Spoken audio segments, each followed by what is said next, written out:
ഇപ്പൊ എന്താ എന്നെ വിളിച്ചത്? അമ്മാന്ന്.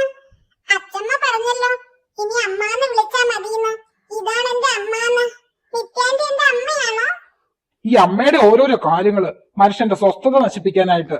നിനക്ക് ഇവളുടെ അമ്മയാകാൻ പറ്റുമായിരിക്കും, പക്ഷെ ഒരിക്കലും നിനക്കെന്റെ ഭാര്യയാവാൻ പറ്റില്ല. മനസ്സുകൊണ്ട് ഒരിക്കലും എനിക്കതിന് കഴിയോ ഇല്ല. ഞാൻ പറഞ്ഞല്ലോ സാർ, സാർ എപ്പം എന്നോട് ഇവിടുന്ന് പോവാൻ പറഞ്ഞാലും ഞാൻ പൊക്കോളാം. നീ അങ്ങനെ പോയാ ഞാൻ എന്റെ കല്ലുമോളോട് എന്ത് മറുപടി പറയും? കൊച്ചിനെ പറഞ്ഞ് ഓരോന്ന് പറഞ്ഞ് ആശിപ്പിച്ച് വെച്ചിട്ട് ഞാനൊന്നും പറയുന്നില്ല. ഇനി നീ എവിടെയെങ്കിലും പോയി എന്തെങ്കിലും സംഭവിച്ചാൽ ഞാൻ വേണ്ടേ മറുപടി പറയാൻ? നിയമപരമായി നീ ഇപ്പൊ എന്റെ ഭാര്യയാണല്ലോ. അപ്പൊ സാർ എന്താ പറഞ്ഞു വരണത്? ഞാൻ ഇവിടുന്ന് പോണ്ടേ? അങ്ങനെയാണോ ഞാൻ നിന്നോട് പറഞ്ഞതിന്റെ അർത്ഥം? അപ്പൊ ഞാൻ പോണോ? നീ എന്തേലും ചെയ്യ്. അവളുടെ ഒരു ചോദ്യം കേട്ടില്ലേ? നീ അങ്ങോട്ടേക്ക് മാറിക്കേ, എനിക്ക് ഓഫീസിൽ പോകാൻ സമയമായി. കണ്ണേട്ടാ. നീ നീ ഇപ്പൊ എന്താ ഇപ്പൊ എന്നെ വിളിച്ചത്? കണ്ണേട്ടാന്ന്. ആരടി ആരടി നിന്റെ കണ്ണേട്ടൻ? അമ്മ പറഞ്ഞു സാറിനെ ഇനി കണ്ണേട്ടാന്ന് വിളിച്ചാ മതിയെന്ന്. ഈ അമ്മേനെ കൊണ്ട് ഞാൻ തോറ്റല്ലോ. അമ്മേനെ ഇന്ന് ഞാൻ രണ്ടുപേരും എന്റെ കയ്യിൽ നിന്ന് മേടിക്കും, നോക്കിക്കോ. അവളുടെ ഒരു കണ്ണേട്ടൻ. മോരട്. സരസ്വതി അമ്മേ, മരുമോൾക്ക് വിശേഷം എന്തെങ്കിലും ആയോ? ഇപ്പോഴത്തെ പിള്ളേരല്ലേ കല്യാണം കഴിക്കേ വേണ്ടു. ഭാനു, നീ ആവശ്യമില്ലാത്ത കാര്യത്തിലൊന്നും ഇടപെടണ്ട. വിശേഷമായ അങ്ങോട്ടേക്ക് അറിയിക്കാം. വെറുതെ ചോദിച്ച് ഭാനു ബുദ്ധിമുട്ടണ്ട. ഓ, ഞാനൊന്നും ചോദിക്കുന്നില്ലേ, അല്ലെങ്കിൽ തന്നെ ഞാനിപ്പോ ചോദിച്ചതിനാ കുറ്റം.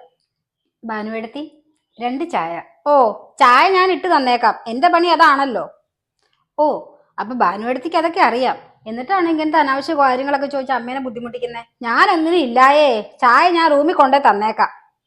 അമ്മേ, ഞാനൊന്ന് പുറത്തു പോയിട്ട് വരാവേ, രമ്യേച്ചിനെ കാണാനുണ്ട്. ആ ശരി മോളെ, പോയിട്ട് വാ. മോളെ, എന്താ വിശേഷം? സുഖമല്ലേ നിനക്ക്? ചേച്ചി സുഖാണ്, എനിക്കവിടെ കുഴപ്പമൊന്നുമില്ല. മാധവ് സാർ എങ്ങനെയാ ഇപ്പൊ നിന്നോട്? സാറ് പഴയ പോലെ എന്നോട് അത്ര ദേഷ്യമൊന്നും ഇല്ല ചേച്ചി. പിന്നെ ഇപ്പം ഒരു മാനുഷിക പരിഗണനയൊക്കെ എനിക്ക് തരുന്നുണ്ട്. ഒരു മനുഷ്യനായൊക്കെ എന്നെ പരിഗണിക്കുന്നുണ്ട് ചേച്ചി. സന്തോഷത്തോടെ ഇരിക്കണേ മോളെ, എല്ലാം ശരിയാകും. കുറച്ച് ദിവസമായില്ലേ നിന്നെ കണ്ടിട്ട്, അതാ ചേച്ചി കാണണോന്ന് പറഞ്ഞത്. പിന്നെ നമ്മുടെ ഓഫീസിലെ പലർക്കും നിങ്ങളുടെ കല്യാണം അത്ര ബോധിച്ചിട്ടില്ല. എങ്ങനെ ബോധിക്കും ചേച്ചി? ഞാൻ അവിടുത്തെ ജോലിക്കാരിയും സാർ അതിൻ്റെ ഓണറും അല്ലേ. പിന്നെ എങ്ങനെയാ അവർക്ക് ബോധിക്കുന്നത്? എല്ലാം വിധിയായിരിക്കും ചേച്ചി, അങ്ങനെ സമാധാനിക്കാം. എല്ലാം നിന്റെ നല്ലതിനെ മോളെ, നീ സമാധാനായിട്ടിരിക്കെ.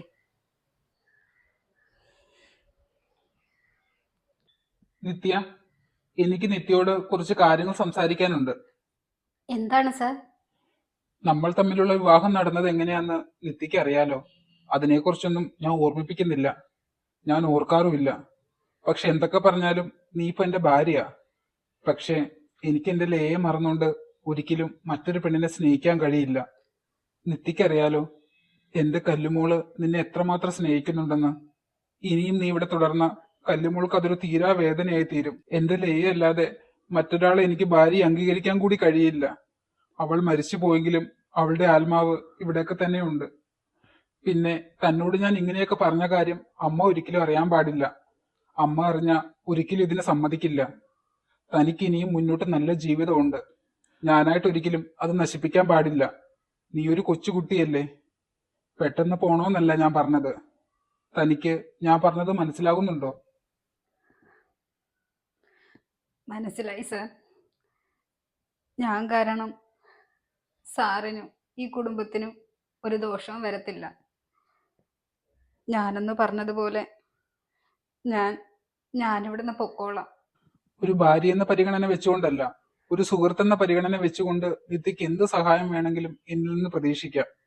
നിത്യ ഒന്നിരുന്ന് ആലോചിച്ചു നോക്കൂ. ഇല്ല സാർ, ഞാൻ കാരണം സാറിനൊരു ദോഷം വരത്തില്ല.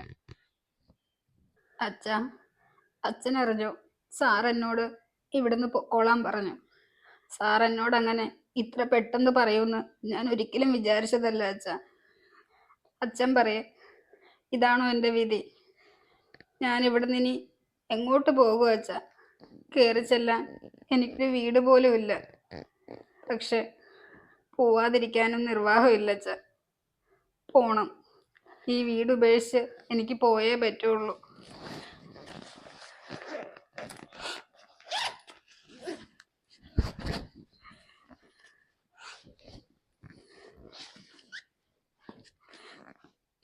ദൈവമേ, ഞാൻ ഇനിയും ആ ചെറിയമ്മയുടെ മുമ്പിലോട്ട് കയറി ചെല്ലേണ്ട അവസ്ഥ വന്നല്ലോ.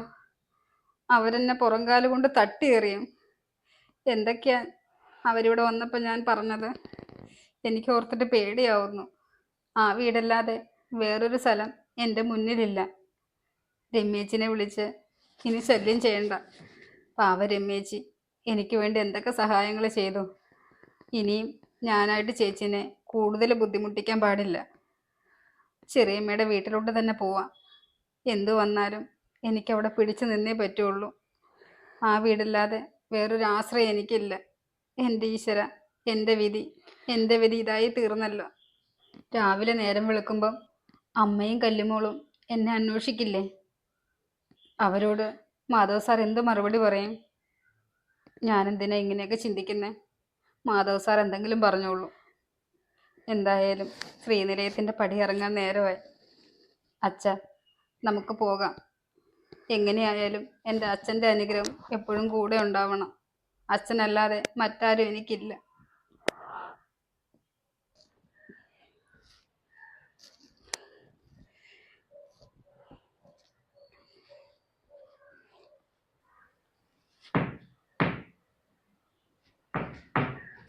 ആരാ ഈ നേരത്ത്?